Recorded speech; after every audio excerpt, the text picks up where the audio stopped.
Tulis barisan peneliti yang arif lagi bijaksana, guru-guru dan rekan-rekan yang dihormati sekalian. Assalamualaikum warahmatullahi wabarakatuh. Pada hari ini saya akan menyampaikan sebuah kisah yang bertajuk Siti Aminah Bonda Rasulullah. Tersebutlah kisah seorang wanita cantik bestari tiada taranya, anak bangsawan pekerti mulia, itulah dia Aminah namanya. Tahukah kawan-kawan siapakah Bonda Rasulullah SAW? Beliau ialah Aminah binti Wahab bin Abdul Manaf bin Zuhra bin Hilal. Nabi Muhammad SAW bersabda tentang nasabnya, yaitu asal keturunan baginda. Allah telah memilih aku dari Kinana dan memilih Kinana dari suku Quraisy bangsa Arab. Aku berasal daripada keturunan orang yang baik-baik. Kawan-kawan sekalian, ibu kita juga adalah wanita pilihan Allah kerana mereka telah berjaya mengharungi berbagai dugaan hidup untuk menjadi istri dan ibu solehah kepada suami dan anak-anaknya.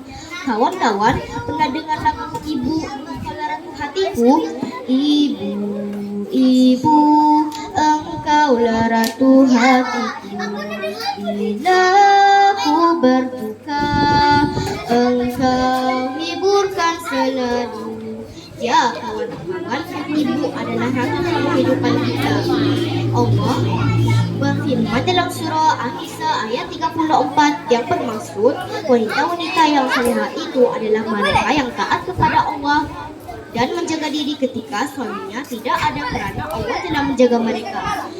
Berbalik kepada cerita tentang Bonda Rasulullah SAW, Aminah binti Wahab adalah istri kepada Abdullah bin Abi Thalib, yaitu bapa Nabi Muhammad SAW. Ketika berkahwin dengan Abdullah, Aminah binti Wahab masih berumur di bawah 20 tahun, manakala Abdullah bin Abi Thalib pula berusia 25 tahun. Rakan-rakan sekalian, suatu malam Aminah bermimpi cahaya keluar darinya menyinari istana Syam. Dia juga mendengar suara gaib yang menyatakan bahwa beliau mengandungkan seorang pemimpin umat.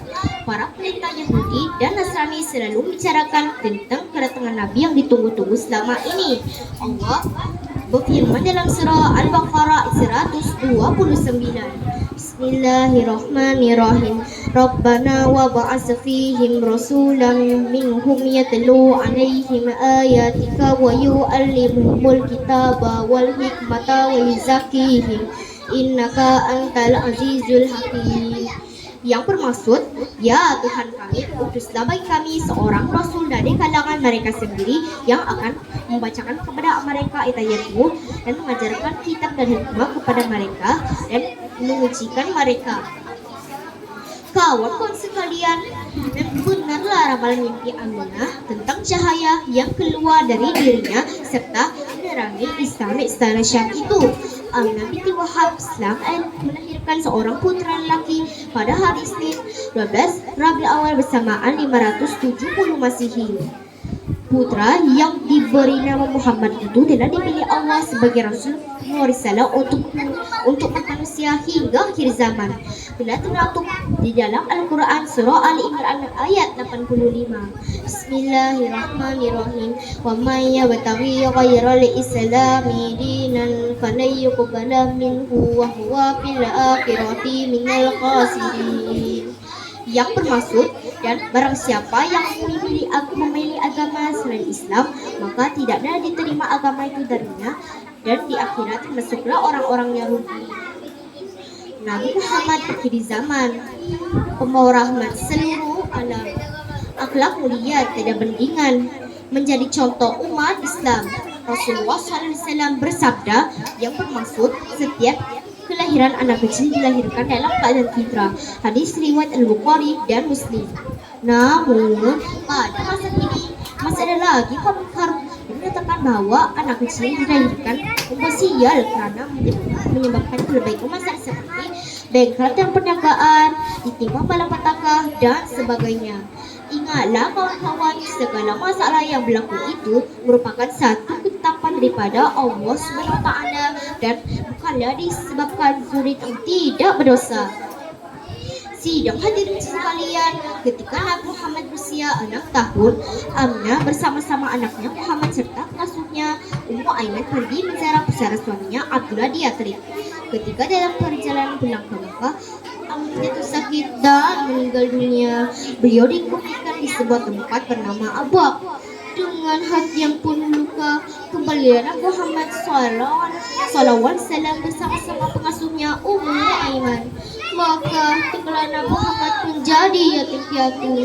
Setelah itu Nabi Muhammad dijaga pula oleh datuknya Abdul Muthalib. Betapa harumnya nama Aminah dan betapa kekal namanya nan abadi. Seorang ibu yang utuh dan agung sebagai ibu junjungan besar Nabi Muhammad SAW. Ya kawan-kawan, kasihan Nabi Muhammad SAW sejak kecil telah menjadi yatim piatu. Bayangkan kita di tempat baginda. Kita patut bersyukur karena masih mempunyai ibu dan ayah yang sentiasa menyayangi dan mengasihi kita. Sebagai anak kita hendaklah menggunakan masa yang ada untuk membalas jasa kedua ibu bapa kita yang telah melahirkan dan membesarkan kita sehingga dewasa. Jangan sesekali kita terhadap kepada kedua ibu bapa kita. Sabda Rasulullah SAW yang bermaksud reda Allah bergantung pada reda kedua ibu bapa dan murka Allah bergantung pada murka kedua ibu bapa. Cantik sekali sebelum berdiri hingga sebentar di atas atap.